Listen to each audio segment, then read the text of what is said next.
vicepresidente ejecutivo de la Corporación de Crédito Contactar. Diego, adicional, pues es directivo financiero y miembro de juntas directivas de varios comités de inversiones y administración de portafolios de inversión, tema de riesgo financiero, gestión de activos y pasivos, profesor universitario, entrenador ejecutivo de equipos comerciales y directivos financieros.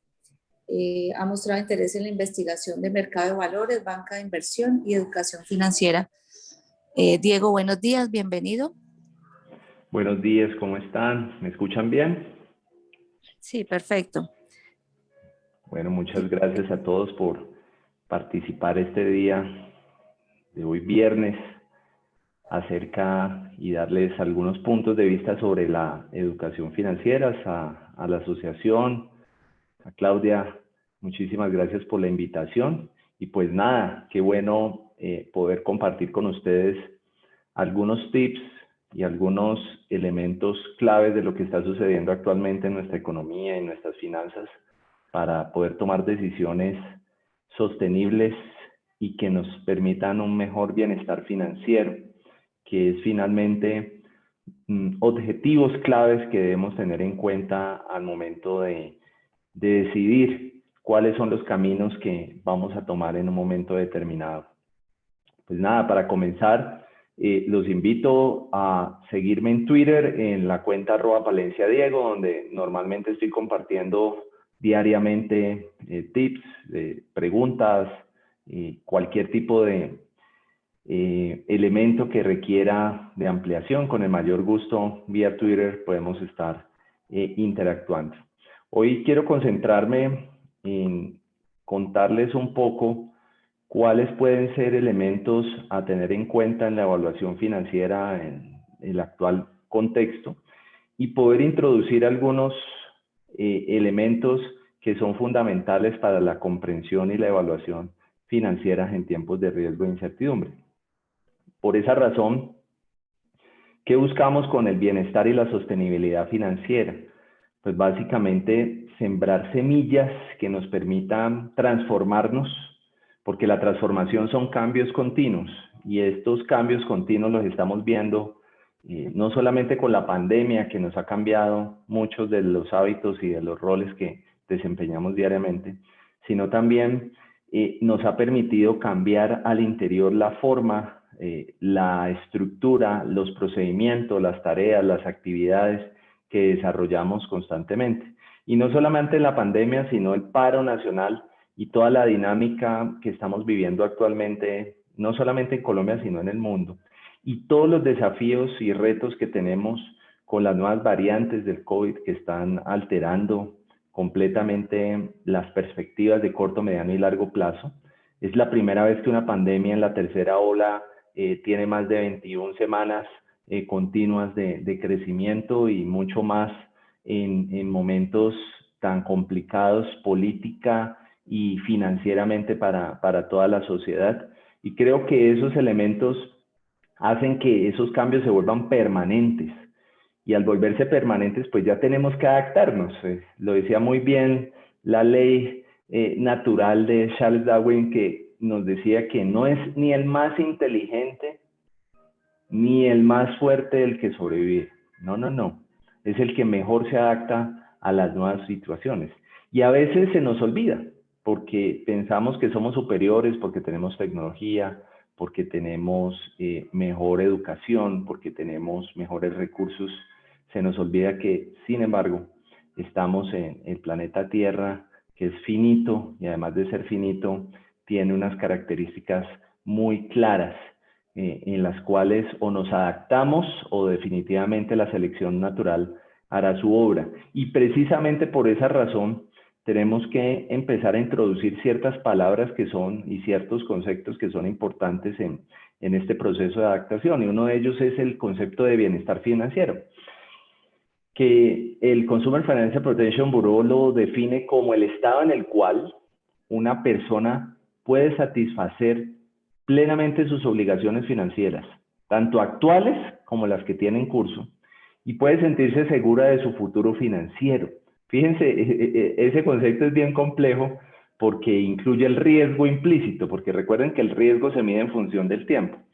Y esa evaluación del riesgo le va a permitir tomar decisiones que le permitan disfrutar de la vida. Y ese concepto de disfrutar de la vida, a veces lo hablamos de prosperidad, a veces lo hablamos de gestión patrimonial, a veces lo hablamos de construcción de activos, o a veces lo hablamos en acumulación. Y tenemos que entender que ninguno de los temas anteriores es disfrutar la vida. Es una concepción mucho más amplia y mucho más, digámoslo así, compleja de entender. En el imaginario de si yo tengo un crédito hipotecario y creo que tengo un activo o creo que tengo un patrimonio, pues hay un desconocimiento bastante fuerte de lo básico, de la aritmética. Y muchas veces cuando hago la evaluación financiera, pues no me gusta hacer la evaluación financiera porque me siento mal o porque veo la realidad. Y resulta que precisamente el bienestar financiero lo que dice es, maestro, sinceridad. Y mucho más en momentos en donde la situación económica y financiera nos está golpeando de una manera sorprendente. O sea, es la primera vez en la historia económica y financiera que tenemos una crisis económica antes de una crisis financiera. Estamos viviendo una crisis económica nunca antes vista, producto de la pandemia y producto de una cantidad de eventos aislados que ha generado una guerra no convencional contra un virus, y un virus que muta y que va cambiando, y actualmente escuchamos muchas teorías, hay muchas personas, inclusive muchos economistas o personas que nos dedicamos a los mercados financieros que en muchos casos ha tocado profundizar en temas epidemiológicos y ha tocado comprender mucho más de salud y mucho más de vacunas y comprender cómo el ARN está afectando la dinámica del día a día. Y muchos de estos elementos hacen parte de ese proceso de transformación. Y en esos procesos de transformación, nuevamente, y lo decía muy bien Mark Twain, uno no se mete en problemas por no saber. Uno se mete en problemas por creer que sabe. Y esa filosofía, esa frase de Mark Twain que nos recuerda lo vulnerable que somos, lo finito que somos, es la realidad del bienestar financiero. Hay que tener claridad sobre las cuentas, hay que tener claridad sobre lo que sucede en un momento determinado, hay que tener comprensión de cuáles son los efectos de lo que está pasando en este momento y no tomar decisiones a la ligera que no me permita disfrutar la vida en función del tiempo. Y mucho menos que hoy no me permita establecer y sentirme segura del futuro financiero, porque ese es el otro punto, puntos en donde la dificultad de sincerar las cuentas o la dificultad de aceptar las cuentas o la dificultad de comprender lo que está sucediendo, pues nos lleva a tomar decisiones que son incorrectas y a muy probablemente empeñar la vida o muy probablemente a no tener un futuro que sea sostenible, cuando sabemos que a los 60, 65 años de jubilación es el momento donde más costos y gastos vamos a tener, y que si no hemos construido un patrimonio que nos permita sopesar esa diferencia en esos instantes, pues definitivamente no vamos a poder ser sostenibles, y eso es un trabajo que no nos debe dar miedo y que no nos debe poner en ansiedad o en depresión por no saber manejarlo. Y creo que el contexto del bienestar financiero es exactamente igual a el contexto de vida saludable, de comida saludable inclusive, para ponerlo bien sencillo. Y es, si tú sabes que una hamburguesa te hace daño, ¿por qué te la comes? Y muchos de los teorías e hipótesis que estamos manejando actualmente en finanzas y economía va a la economía conductual, a las finanzas conductuales, en donde antes asumíamos que las personas eran racionales para tomar las decisiones, pero definitivamente ya el señor Kahneman, Daniel Kahneman, ha demostrado que muchos de los procesos de toma de decisiones económicos y financieros están basados en otros elementos que nada tienen que ver con la racionalidad. y concluye que estamos tomando decisiones irracionales. Y eso es precisamente lo que vamos a tratar de dilucidar un poco hoy y tratar de responder las preguntas que ustedes se vayan generando. En los últimos eventos que hemos tenido en ASEF, pues me han preguntado, bueno, ¿y entonces sacamos la plata del país? No, pero hay que tener plan B. ¿Cuáles son las dinámicas de lo que está pasando con la tasa de cambio? Pues, hermano, si usted piensa que la tasa de cambio se va a quedar en los niveles que tenemos actualmente, pues estamos fregados. Y esos son elementos que hay que sincerarse, pero hay que tener cifras, hechos y datos para poder comprobar que la tasa de cambio, que las tasas de interés, todo va al alza y que eso no debe afectarnos. Eso debe construirse bajo una estrategia. Y ese es precisamente el mensaje que quiero enviar hoy. Esto no es contabilidad, esto no es finanza, esto no es economía, esto es sentido común. Y ese sentido común a veces se ha vuelto tan cliché que lo llamamos como algo obvio, o es que esto es obvio. No, no hay nada obvio. Aquí la dinámica de lo que estamos viviendo no es la primera vez. A mí por lo menos me ha tocado vivir unas 11 crisis financieras desde por allá 1997 que he podido como profesional vivir, y esta vez no va a ser diferente. Esta vez va a tener los mismos factores, las mismas ambigüedades, la misma certeza y también las mismas mentiras verdaderas que nos van a traer problemas en el corto y mediano plazo. Era inevitable que en los últimos 6 años, con la distorsión absoluta que causó un gobierno anterior, en donde pensábamos que somos países ricos, se perdió absolutamente el rasero, se perdió absolutamente el contexto de lo que estamos viviendo actualmente en Colombia, y eso está causando que el desempleo, eso está causando que la inflación, eso está causando que las inversiones que se hicieron en los últimos 7 años se hayan perdido en 2 o 3 meses de encierro en la pandemia. Y eso es triste, claro que es triste, pero tenemos que charlarlo, tenemos que evaluarlo, tenemos que aceptarlo y tenemos que ver cómo lo solucionamos. Y esos principios que parecen sencillos y que dicen, no, es que educación financiera es algo para niños o para jóvenes o para los que ya están en la tercera edad. Y quiero decirles que yo trabajo con niños, con jóvenes, con personas que están en prejubilación, personas que se jubilaron, personas que ya están muy avanzadas de edad y todavía les interesa mirar cómo manejar las finanzas. Y es muy interesante porque yo normalmente, yo soy profe de posgrados y doy cursos en la maestría en finanzas y cursos avanzados de administración de portafolio e ingeniería financiera, y les cuento que me toca devolverme siempre a temas tan sencillos como que yo le puedo hacer un abono a un crédito. Hay mitos y leyendas que yo en una tarjeta de crédito pago intereses, que no pago intereses en un mes y se me olvida que los intereses me lo cobran diario. O temas tan sencillos como que yo mando mi plazo de mis créditos al más largo plazo para mejorar mi liquidez.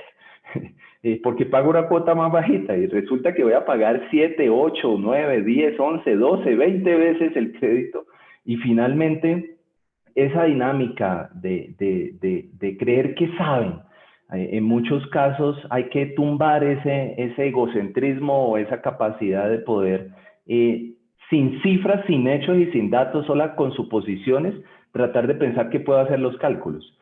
A mí me sorprende mucho las personas que no llevan una bitácora financiera. O sea, yo todavía, cuando llego a los cursos de posgrados, les pregunto a la gente, bueno, ¿y cuáles fueron su flujo de caja libre operativo de los últimos 2 días? Y entonces se quedan sorprendidos y me dicen, ¿cómo así? Claro, maestro, ¿cuánta plata te entró y cuánta plata te salió? Tienes el dato, pero no más o menos. O sea, sí, en la vida personal no estamos siendo disciplinados y completamente concentrados en las finanzas y en la economía, no suponga, maestro. No empiece a tomar decisiones basadas en que yo creo, yo pienso. Y tampoco se vaya al extremo de pensar que armar un flujo de caja libre o un presupuesto te va a permitir desarrollar una actividad, cuando eso es completamente ilógico. Esos son parámetros, esos son detalles. Pero lo mínimo que debo tener yo es saber cuánta plata me gasté ayer, pero con detalle, para poder decir el 20% fue en gasolina, el 20% fue en alimentación, el 40% en varios. Y entonces uno cuando ya empieza a decir el 40% de mis gastos yo lo hago en varios, la cosa se pone complicada porque ya no es un tema financiero económico, es un tema personal, es un tema de actitud, es un tema de enfrentarse a la vida.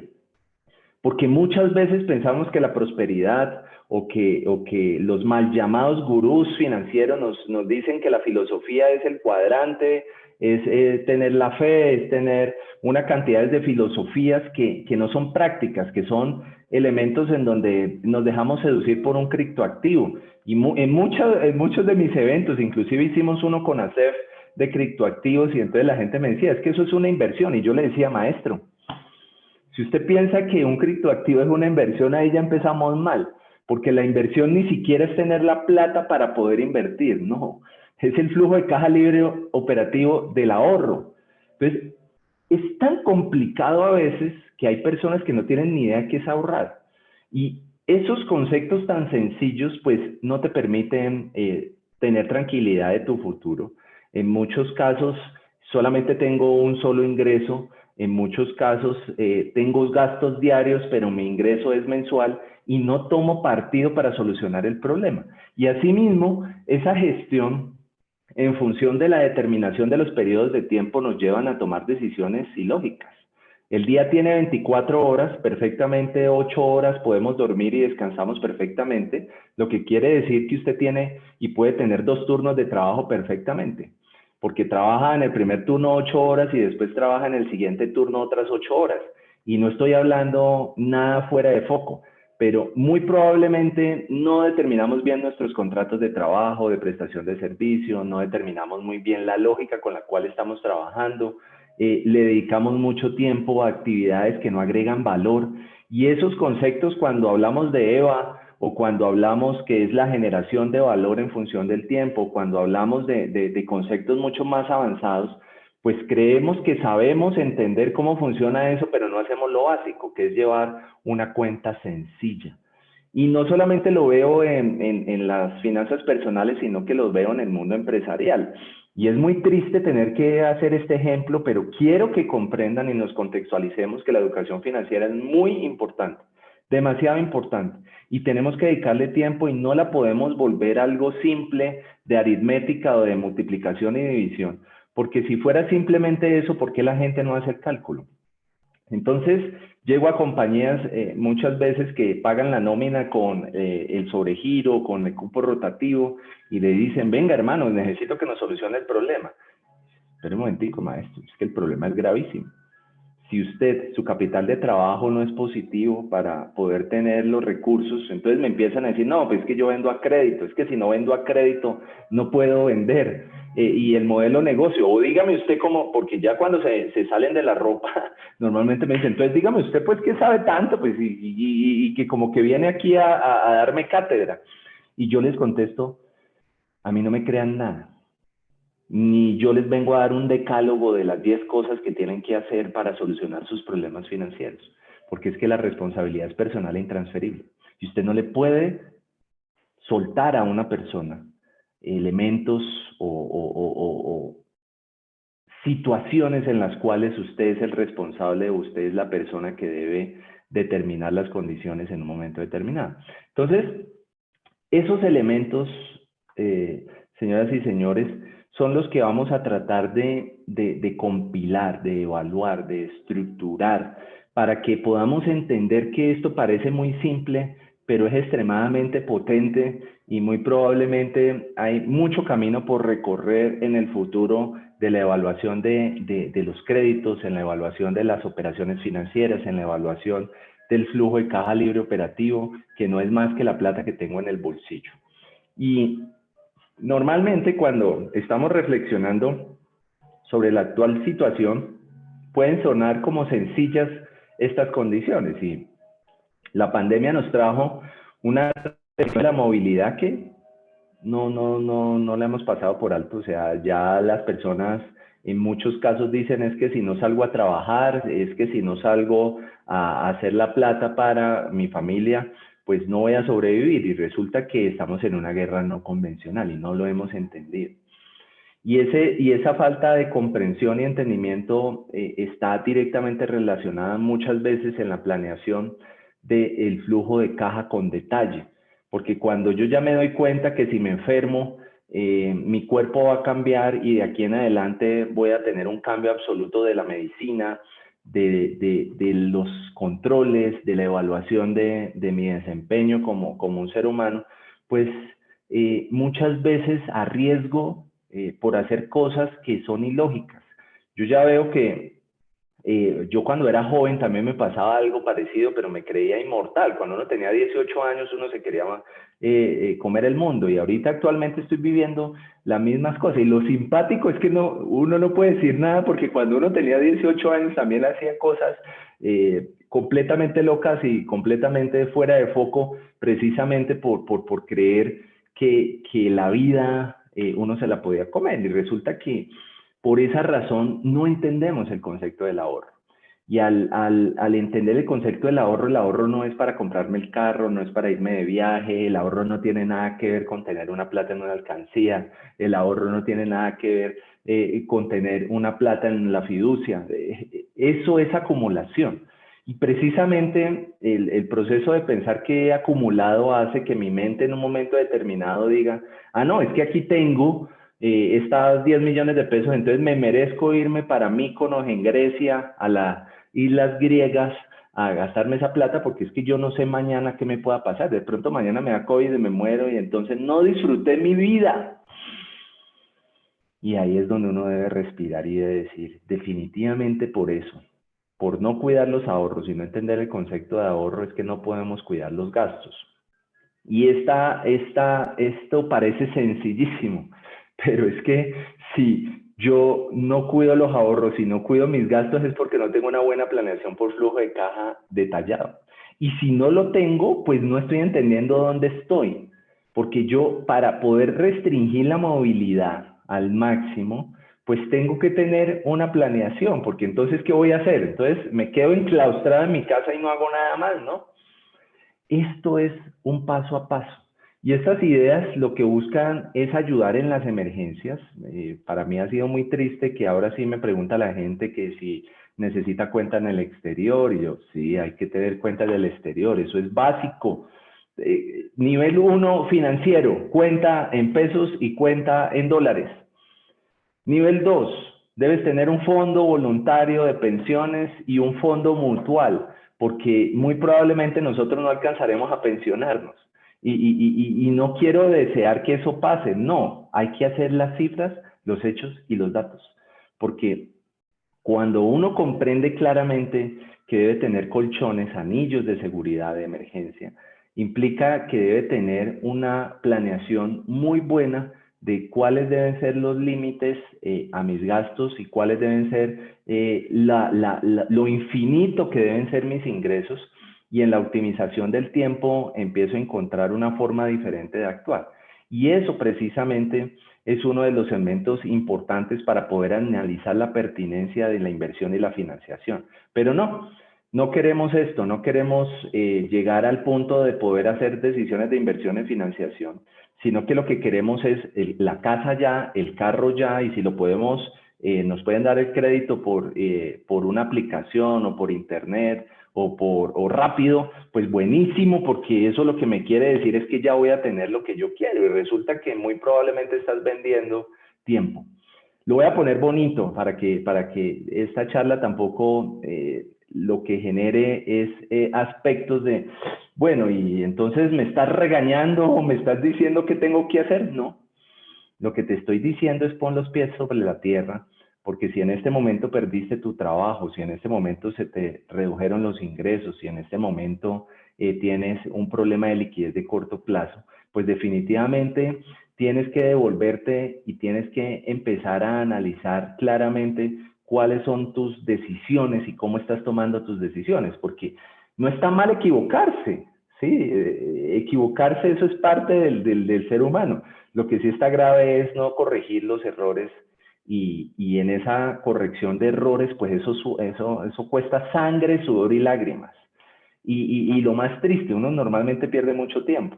Entonces, esta dinámica parece muy sencilla, muy simple, pero tiene bastantes elementos y voy a tratar de conectarla con aspectos un poquito más estructurados para que me entienda. Y es, si nosotros vemos la perspectiva de la economía, nos dimos cuenta que con el inicio del paro, la demanda de energía y combustibles cayó más del 50%. Eso lo que quiere mostrar es un choque económico sin precedentes después de la pandemia. Pues acá podemos ver qué pasó con el choque económico que tuvimos con la pandemia, pero es que fíjense que en noviembre del 2019 también tuvimos un choque. Y entonces lo simpático es que para nosotros sí, el de la pandemia nos queda claro, pero entonces este de aquí y este de acá, ¿a qué hace referencia? Y resulta que precisamente estos choques se han venido presentando en los últimos 7 años. Y estos choques están causando que la dinámica, la productividad que tengamos en el día a día se haya mermado absolutamente. Y voy a ponerlo bien simple. Si no hay desarrollo económico, que desarrollo económico es generación de flujo de caja, pues difícilmente vamos a poder generar subsidios para la pobreza extrema que se está generando en Colombia. Y si no hay subsidios, ya las teorías económicas y muchos premios Nobel han determinado que vamos a tener unas bombas sociales de medidas gigantescas. Y obviamente nosotros no somos nadie para decirle al gobierno qué tiene que hacer o cómo lo debe hacer, pero nosotros sí debemos ser responsables de darnos cuenta que al tener un choque económico de esta magnitud, tenemos que tratar de incentivar en la medida de lo posible nuestro metro cuadrado. Ahí sí podemos impactar nosotros. Sabemos que el portero, la empleada del servicio, la están pasando mal. Qué bueno poderles apoyar cuando toman un taxi, cuando van a una cafetería, cuando salen a la calle, dar buenas propinas, tener clarísimo que lo que necesitamos en este momento es unirnos, no estar en dos barreras diferentes, porque de las crisis financieras y de las crisis económicas no salimos individualmente, tenemos que hacerlo como grupo. Y eso es precisamente lo que no está pasando. Cada uno está pensando que esto lo solucionamos de manera individual y infortunadamente la teoría y la técnica nos muestra que no es así. Si todos no somos conscientes de que todos tenemos que poner, infortunadamente no vamos a salir adelante y vamos a volver esto un problema de mediano plazo que no vamos a solucionar en 1, en 2 o 3 años, sino que se nos puede alargar hasta 10 años, una década. Y por esa razón, ustedes van a empezar a sentir algo que se llama las brechas de riesgo de liquidez. ¿Y qué son las brechas de los riesgos de liquidez? Todo está más caro. Entonces uno dice, no, es que todo está mucho más caro. Es que no me alcanza la plata. No, no me alcanza la plata. La rentabilidad de mi empresa se está cayendo, pero si yo estoy siendo juicioso en el proceso. Esto es un tema mucho más complejo y está directamente relacionado porque somos un país emergente. En un país emergente que no tiene un ingreso per cápita producto de competitividad y productividad, sino que estamos marginados al petróleo, a las flores y al café. Y esa brecha de liquidez nos va a pegar muy duro en los próximos 4 años, porque al no tener esa capacidad de resiliencia, de tener una productividad mucho más amplia, una competitividad mucho más amplia, pues vamos a perder muchos puestos de trabajo y nuestro costo de vida se va a doblar. Y eso no es malo, tener uno claro esto y verlo de manera positiva. Claro, es extremadamente negativo. Pero ¿cómo lo puedo mejorar? Pues tengo que sincerarme con mis propias cuentas. Me tengo que llevar ese cuaderno. A mí que me toca tanto clientes en el campo, agricultores, yo pensaba que a los agricultores y a la gente del campo había que enseñarles educación financiera y me lleva una gran sorpresa. Son los primeros que tienen cuentas muy claras de flujo de caja y saben manejar el flujo de caja libre operativo de una manera muy eficiente y saben la rentabilidad de sus cultivos, del cultivo de café, del cultivo de la papa, del cultivo de los granos. Y esos temas es bien interesante analizarlos porque tienen claro qué es la brecha de liquidez y es que en las vacas gordas ahorran y en las vacas flacas de ese patrimonio sacan para poder sobrevivir en un momento determinado. Y en este momento, la primera invitación que les hago es a identificar claramente si ustedes tienen esos anillos de seguridad, esos recursos que le permitan poder sobrevivir entre 6 meses y un año si no tienen más ingresos. Y esa es una respuesta compleja, porque dependerá del contexto de cada uno. Pero precisamente en esa evaluación es que tenemos que empezar a sincerarnos, porque si no tenemos claro esos datos, no vamos a poder tener clara qué es lo que y cómo nos podemos afectar por riesgo de liquidez. Y lo voy a sintetizar en algo muy sencillo. Las empresas no se quiebran por tener activos, pasivos y patrimonio, se quiebran porque pierden su liquidez. O sea que el concepto de liquidez es un concepto bastante complicado. Puedo tener mis activos, puedo tener mi patrimonio, pero si no tengo efectivo, cash, para estar y solucionar un problema en un momento determinado, me puedo meter en un problema mucho más grave. Y a eso es que hace referencia las brechas de liquidez. Y esas brechas de liquidez solo las puedo calcular si todos los días estoy mirando cuánta plata me ingresa y cuánta plata me sale. No hay otra forma. O sea, hasta el momento esa ha sido la más eficiente. Y por eso es que cuando uno habla de bienestar y sostenibilidad financiera y económica, pues la relación básica es tener su flujo de caja. Pero esa relación básica del flujo de caja es relacionando diariamente mis gastos en un cuaderno, en una bitácora, en Excel, en una aplicación, donde quieran, pero hay que hacerlo. El chicle, la plata que le doy al señor que me está pidiendo en la calle, hasta ese nivel debemos llevar, porque el flujo de caja es la materialización de la toma de decisiones. Y en la materialización de la toma de decisiones yo tengo que ver cómo actúo. Porque es que si a mí me da pesar y empiezo a regalar plata, a prestarle a los amigos, a financiar al amigo, a ayudar al X, a Y, a Z, muy probablemente eso, en función del tiempo, en la revisión estadística me va a mostrar que yo tengo una mala gestión de mi salida de efectivo. Y esa mala gestión de mi salida de efectivo va a afectar tu patrimonio o te puede afectar en el mediano plazo con la pérdida total de todo lo que habías ganado durante un periodo de tiempo. Y eso precisamente es lo que necesitamos empezar a evaluar. Porque si yo no tengo ese flujo, esa revisión diaria, esa relación diaria, si yo no hago una revisión estadística semanal, mensual, semestral, pues difícilmente voy a poder hacer un análisis y un plan de acción. Yo no puedo vivir del día a día y de pensar que todo lo puedo hacer en mi cabeza, porque fíjense que si yo establezco un buen flujo de caja, voy a poder tener un buen flujo de caja de emergencia. Si tengo un buen flujo de caja de emergencia, voy a garantizar mi mínimo vital. Y si soy capaz de garantizar mi mínimo vital, soy capaz de tomar decisiones sobre mi patrimonio para preservarlo, para poderlo crecer y para poderlo mantener en función del tiempo. Y eso es lo que en este momento, con variables macro y micro, podemos darnos cuenta que con la dinámica del desempleo y con la dinámica del cambio de las tasas de interés de los últimos 10 años que se miden a través de los bonos de 10 años de países emergentes, en donde Colombia perdió su grado de inversión en los últimos meses, ya la plata de hoy no es la misma plata de hace 3 meses. Y ya la misma cuantificación de los flujos de caja de hace 3 meses no es la cuantificación del flujo de caja de hoy.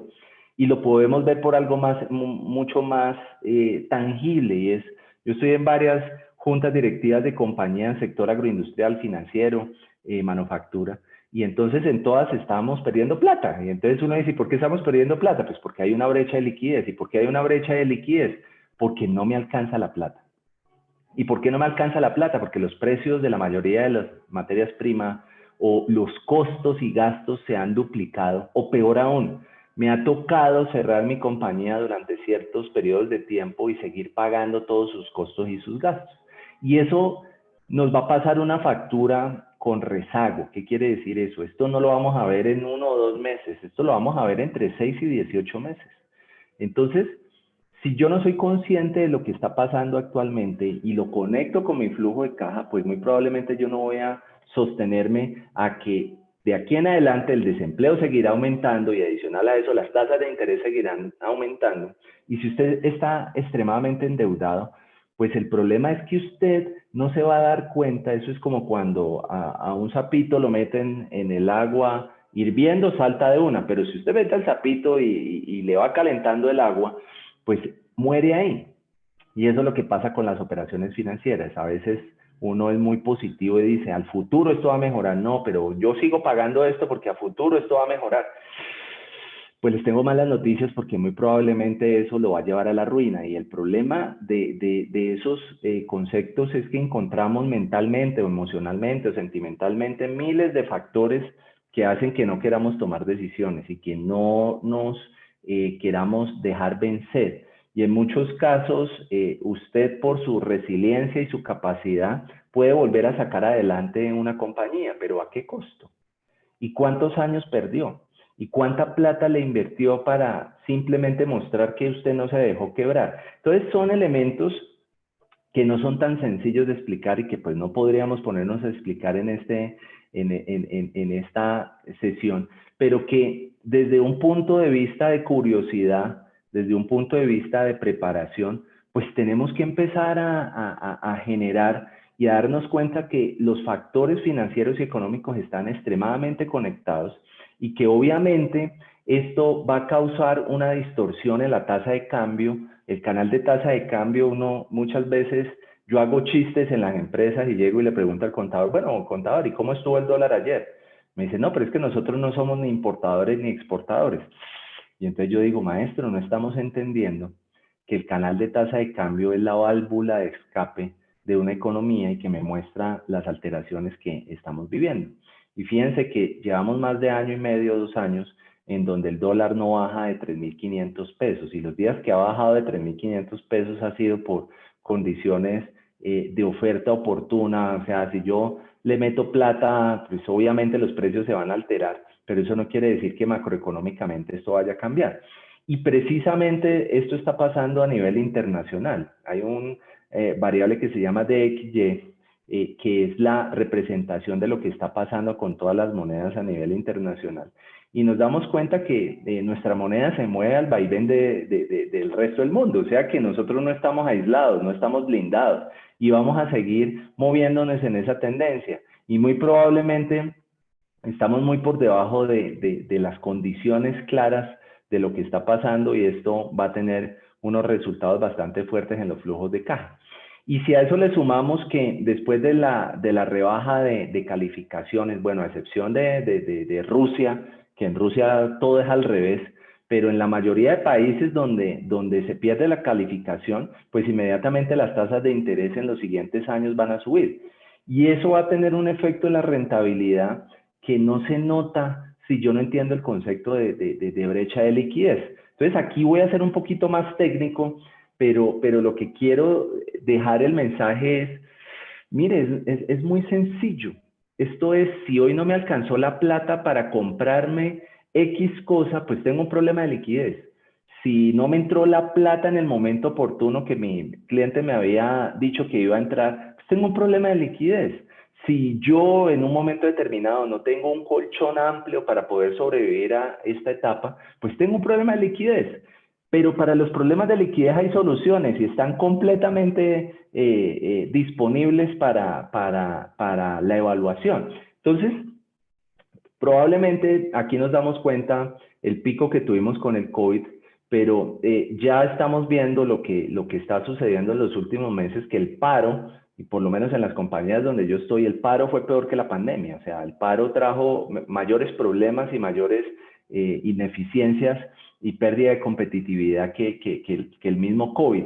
Entonces, vamos a tener otra vez unos picos. Estos picos normalmente se presentan cuando hay cambios radicales. Y esos cambios radicales, no quise traer el 2008 para no sesgarlos, pero el que no conoce la historia está condenado a repetirlo. Normalmente siempre la Reserva Federal y la mayoría de bancos centrales, ya esta mañana el primero en empezar a subir tasas fue el Banco de México, de manera sorpresiva empezó a subir tasas. Ese es un indicador claro de que se nos viene un pico peor que el del COVID, y eso no está mal, nuevamente les digo, no está mal, porque ya lo vivimos. ¿Se acuerda el pico que tuvimos en el 16? Pues míralo, aquí está bien clarito y fue por el desplome de los precios del petróleo. Y lo importante de esto, de comprender esta dinámica, aquí está muy estructural para que vean que esto no sale de una filosofía o de Kiyosaki, o de alguna filosofía de estas que nos mueven las emociones y los sentimientos y no la cifra, los hechos y los datos, pues se nos vienen unos momentos complejos y sumado a lo que les decía al principio, esta es la primera vez que tenemos crisis económica sin crisis financiera, pues ya sabemos que la crisis financiera es inevitable, no sabemos cuándo y cómo va a ser y de qué tamaño va a ser, pero ya sabemos que las personas no han podido pagar sus créditos, las personas no están teniendo la capacidad que tenían del pasado y esto va a generar ineludiblemente un problema de liquidez de corto plazo. ¿Y qué hay que hacer ahí? En esos momentos voy a dar unos tips muy sencillos, pero esto no quiere decir que estos sean los únicos, ni esto es un decálogo, ni quiero que me crean. Simplemente son unas sugerencias. Y las sugerencias es, si usted tiene deudas en tarjetas de crédito o con créditos de altas tasas de interés o rotativos, usted inmediatamente tiene que vender alguno de sus activos para cubrir esas deudas. Y ojo con la certeza que se los digo. Hay que vender activos no estratégicos o estratégicos si tu deuda está desbordada o está a altas tasas de interés o está a plazos muy altos. Porque si no, la brecha de liquidez te va a acabar en 3 o 4 años. Y eso no sucede de a poquito, ¿no? Eso es de una semana a la otra. Entonces, es duro decírselos con esta certeza que hablo, pero la liquidez, las brechas de liquidez cambian en horas. Lehman Brothers se quebró un viernes a las 5 de la tarde, nunca se me olvidará, el 14 de septiembre del 2008. Y el 15 de septiembre del 2008 nadie en el mundo sabía que se nos venía la peor hecatombe nunca antes vista, que todavía no hemos salido de ese problema. Y ya se nos juntó con la pandemia. Y entonces ustedes me dicen, pero ¿y entonces para dónde vamos? Ahora adivinen qué pasó en la Primera Guerra Mundial. Semanas antes de la Primera Guerra Mundial, y qué pasó semanas antes de la Segunda Guerra Mundial, y qué pasó semanas antes de la Guerra de Vietnam, de la de Corea, y puedo contarles todas las que quieran, porque siempre pasa exactamente lo mismo, con unos matices diferentes, pero con una lógica muy sencilla, y es, si yo no tengo un patrimonio líquido que responda a los momentos de riesgo de liquidez altos, pues probablemente las deudas me van a agobiar. O el número 2, si llega al tope de cupos, debe abstenerse de adquirir más tarjetas y más cupos. O sea, cuando yo ya llego al tope de endeudamiento y todavía quiero seguir endeudándome más, pues esos son elementos en los cuales usted, su liquidez muy probablemente debe estar en una situación bastante compleja. Y mi sugerencia siempre es no busquen más endeudamiento para salvar, no pague el crédito hipotecario con un avance de la tarjeta de crédito, porque eso es nefasto y hay que tomar decisiones sobre eso. Tercero, los montos de los créditos dependen siempre de 3 variables, la tasa de interés, el plazo y el monto.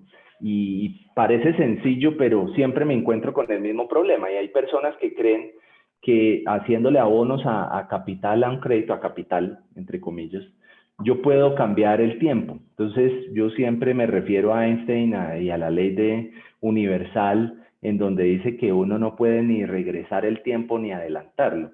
Y tampoco es sencillo comprender cómo la ingeniería financiera funciona en esos casos, y precisamente ahí es donde debemos entender que la dinámica con la cual nosotros determinemos los periodos de tiempo va a determinar todo. Si yo saqué un crédito a 10 años y lo pagué en 5, eso no está bien.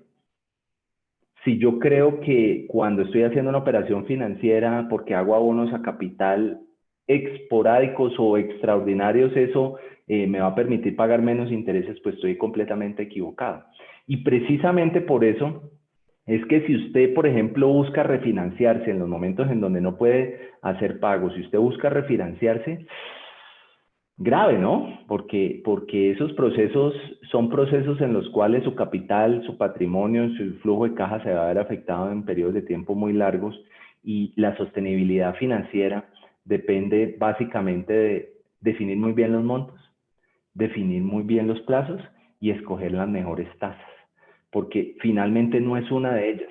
Si yo escojo la mejor tasa, pero los montos y los plazos los distorsiono, pues eso es una ecuación diferencial, eso no es El valor del dinero en el tiempo no es una función, es una ecuación diferencial. Y ese factor muchas veces nos hace perder la perspectiva. Porque muchas veces cuando estamos en esos momentos críticos, en esos momentos en donde la embarramos, estamos en una trampa de arena, o sea, en una trampa de liquidez, donde pienso que yo puedo manejar la situación, de que puedo salir adelante, de que definitivamente esto tiene un camino, pues es que miren, todos estarán, inclusive hasta sacándole videos y fotos a ver usted cómo va a salir de esa. Y muy probablemente si usted tiene experiencia, si tiene conocimiento, o si es la primera vez que le sucede, pues va a tener resultados completamente diferentes. Y ahí es donde está la clave de poder determinar en función del tiempo y yo cómo me entreno para salir de las trampas de arena, o yo cómo me entreno para salir de las trampas de liquidez. Entonces, a partir de este momento abro las preguntas que estimen convenientes para que esto no sea un monólogo y hagan las preguntas como les nazca. Es muy importante la interrelación para que le saquemos provecho a toda esta información. Esto era lo que tenía para decirles y estoy atento a las dudas que se puedan presentar. Adelante, Claudia.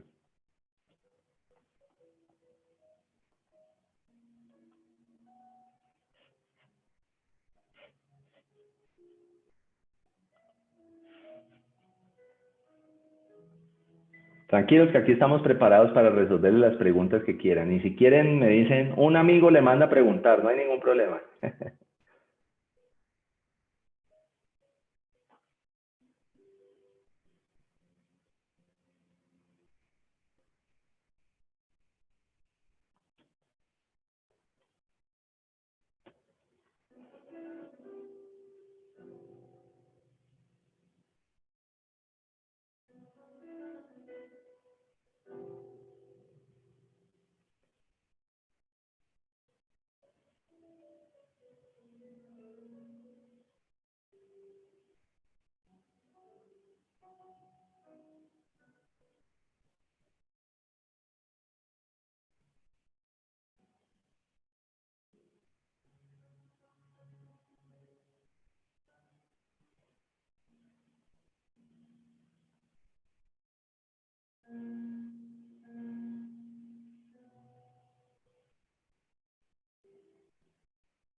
Tranquilos, ataquen, ataquen.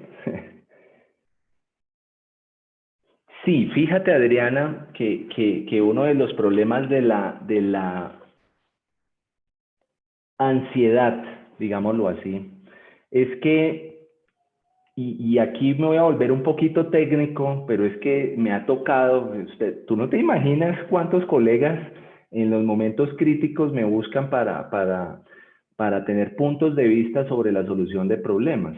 Entonces, y muchos son financieros, porque precisamente a veces nosotros mismos los financieros somos los peores administradores, ¿no? Del efectivo. Y uno normalmente le da pena, o sea, le da pavor contar sus cosas más profundas. Me ha tocado de todos los estilos y sabores, inclusive hasta familias donde le pregunte al jefe familiar, oye, hermano, y con todo el respeto, pero usted con sus ingresos y todas estas vainas, a mí me hacen falta como 8 millones de acá. ¿Será que usted tiene un segundo hogar? Y ustedes no se imaginan lo que implica uno ser directo en la evaluación financiera, pero resulta que la ansiedad, cuando uno compra cosas o cuando uno eh, quiere tomar decisiones o tiene la aplicación de Amazon y uno ve las cosas que uno quiere, el reloj, la gorra, el vestido, el bolso, el cerebro, la amígdala del cerebro, genera unos químicos que se irradian en todo el cuerpo y generan placer. Y entonces resulta que comprar genera placer. Y eso va en contra del flujo de caja, porque si uno, como dicen por ahí, el amor es ciego, ¿cierto? Si uno se enamora de alguien, se ciega completamente. Pasa la misma vaina de la amígdala. Uno se le desconecta el cerebro racional y toma decisiones ilógicas. Y por esa razón es que la bitácora financiera, y yo les recomiendo un libro que ha sido una maravilla para mí en mis clases, es el Kakeo, con K, Kakeo, japonés. Y es el libro para llevar las cuentas. Y es una muy buena bitácora financiera porque te permite separar en 5 ítems principales y uno adicional.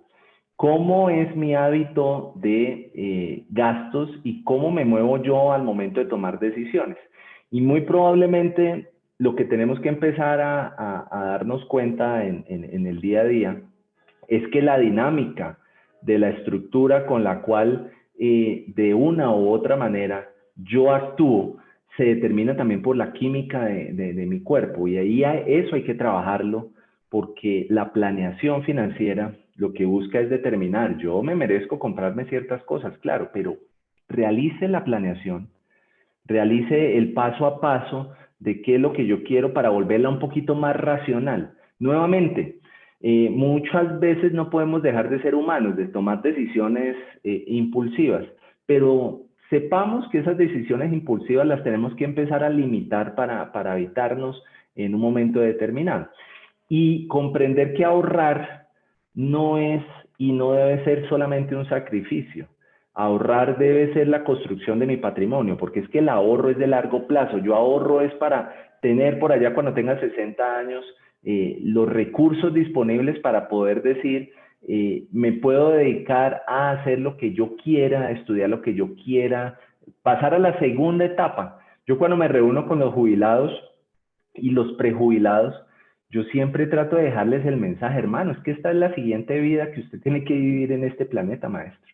Y es la siguiente vida donde usted tiene que hacer lo que le gusta. Ah, que quiero ser emprendedor, listo, sea emprendedor. Siempre toda la vida quise tener una tienda, hágale, maestro. Toda la vida siempre quise tener un taxi, hágale, maestro. Pero entonces maneje muy bien el tiempo y la gestión en función de sus emociones y sus sentimientos.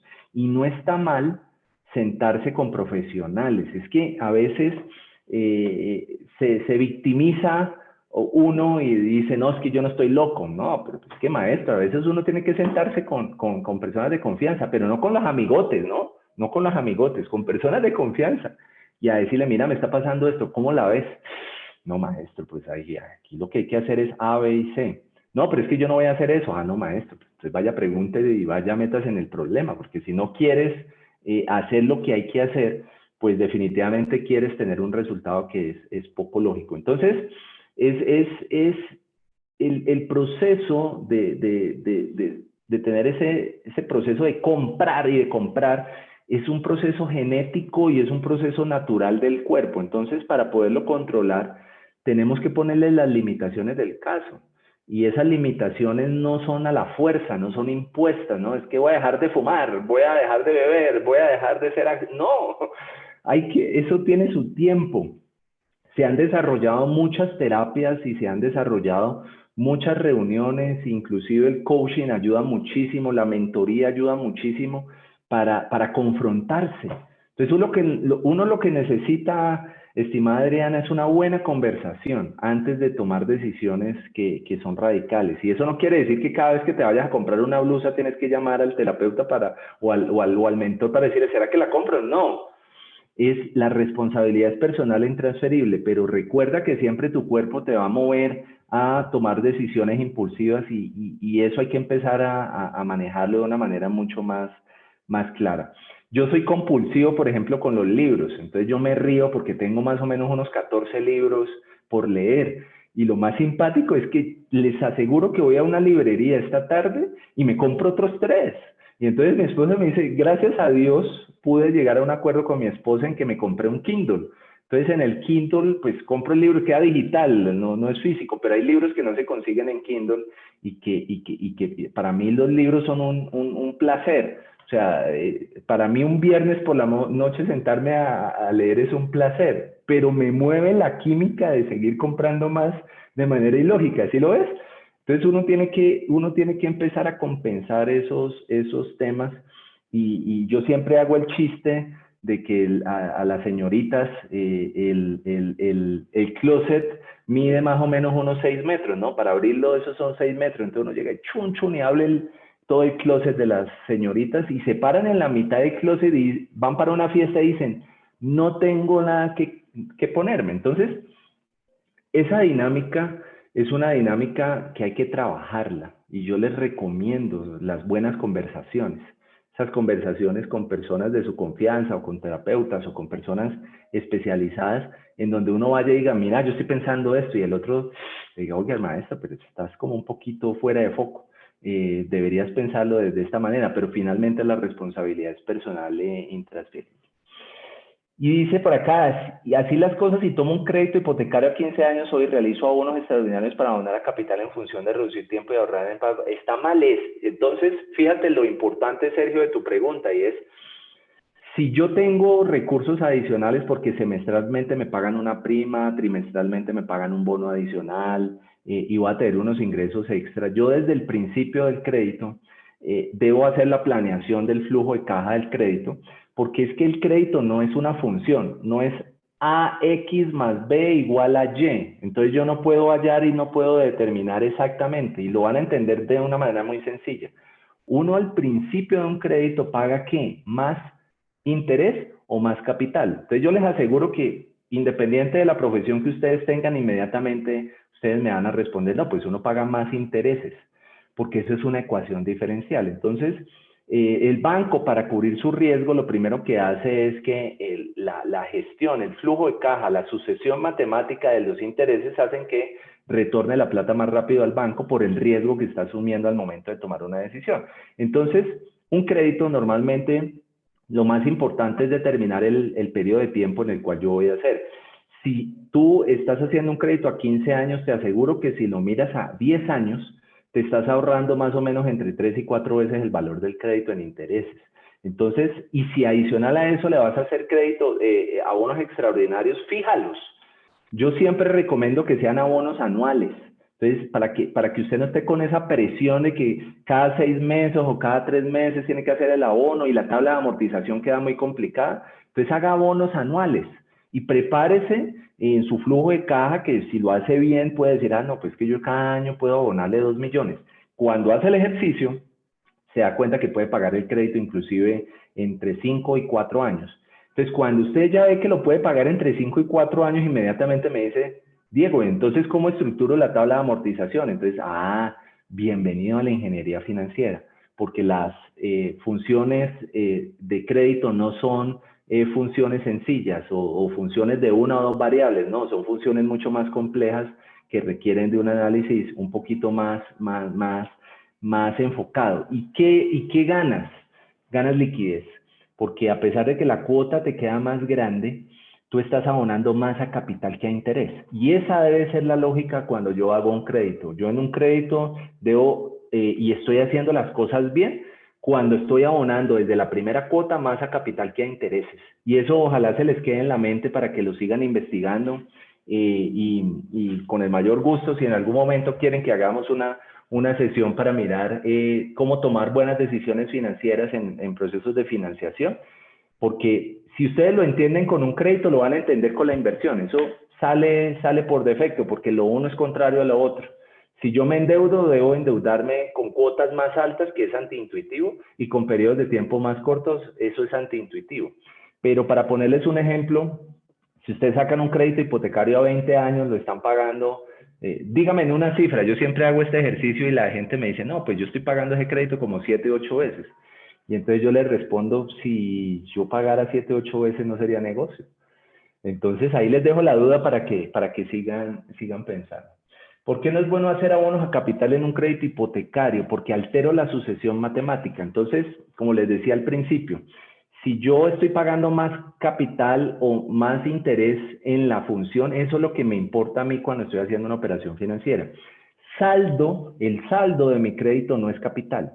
El saldo es la materialización del juego entre capital e intereses. Entonces yo en un crédito no puedo abonar directamente a capital, por más que hayan papelitos que dicen abono a capital o reducción de plazos o que reducción de cuota o que... Porque eso es una sucesión matemática, se llama sucesión matemática. Y si quieren vayan a Wikipedia y pueden ver que una sucesión matemática es una ecuación diferencial. Entonces, si yo hago abonos es al saldo. Entonces, si hago abonos al saldo, no estoy afectando directamente la columna de capital. Es un poquito engorroso poderlo explicar así sin cifras, sin hechos y sin datos, pero es sencillo de poderlo ver en el momento. Si quieres por Twitter, @PalenciaDiego, me escribes y te empiezo a mostrar todos los tips que he colocado en Twitter sobre los créditos. ¿Qué porcentaje uno debería ahorrar mensualmente y dónde guardarlo? Mira, esa es una excelente pregunta porque es la pregunta típica de la evaluación financiera y es, mi recomendación, y esto ya está muy estandarizado en muchos años, es que uno debe ahorrar el 30% de sus ingresos. Y entonces usted me dice, uy, pero muy alto. Cuando usted hace el cálculo y hace la evaluación, se da cuenta que usted en varios, cuando usted no calcula bien las cosas, en varios se puede gastar el 40% de sus ingresos. Entonces, poder ahorrar el 30% lo que implica es dejar de gastar en varios. Y esos varios incluyen salir a cenar, eso incluye las salidas de disfrutar y de descansar, que son válidas, pero deben estar calculadas. Y precisamente ese ahorro debe ser ahorro que uno no pueda tocar. Entonces, por eso yo siempre sugiero los fondos mutuales, eh, los fondos de pensiones obligatorias, porque esos fondos van directamente al salario o al ingreso mensual y te lo debitan automáticamente y tú no los puedes tocar porque no están en una cuenta de ahorros ni en una fiducia donde tú puedes tener acceso, no, están en una cuenta por allá lejos, aislada, que requiere todo un proceso administrativo para sacar un peso y te van a cobrar la retención de la fuente y unos costos administrativos. Entonces, el mejor ahorro es aquel que yo puedo hacer en fondos mutuales, en fondos de pensiones voluntarias o en ciertos sitios en donde yo, en el fondo de empleados, en la cooperativa, en donde me saquen automáticamente de mi cuenta y me lo manden a otro lado y yo no pueda tocarlos, que no tenga una tarjeta de débito, que no tenga acceso a esa plata. Porque en ese instante, cuando usted ya deja de pensar en esa plata, ese es ahorro. ¿Qué es el ahorro? Esa plata que yo tengo allá que no puedo tocar y que definitivamente no puedo acceder ni siquiera en emergencias, ni siquiera en emergencias, porque si no, no es ahorro. Entonces, creo que con esto te puede dar un avance para tenerlo en cuenta, ¿les parece? ¿Alguien más? Recomienda realizar una inversión en anualidades que ofrecen las compañías de seguro para garantizar una pensión. Fíjate que hay unas buenas y hay otras que se convierten en un problema, porque cuando uno ahorra con una anualidad, esa anualidad a uno le cobran una administración. Entonces uno normalmente tiene que tener muy en cuenta y qué pasa en el momento en que yo no pueda seguir pagando eso.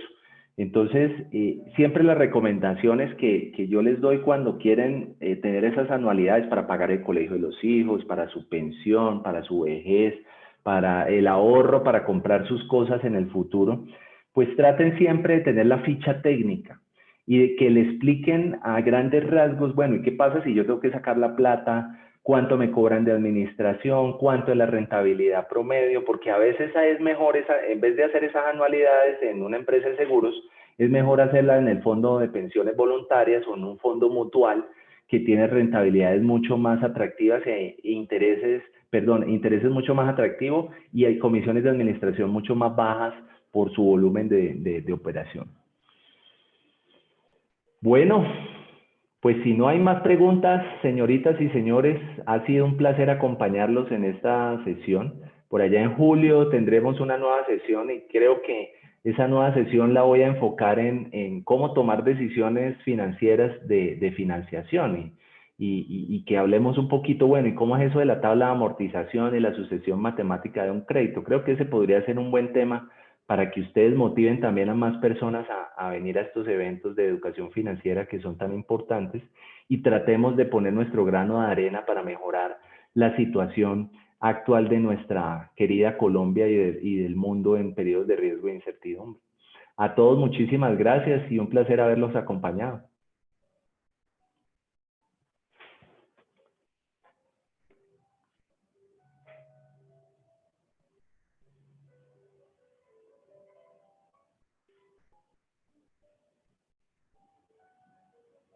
Hasta luego. Gracias.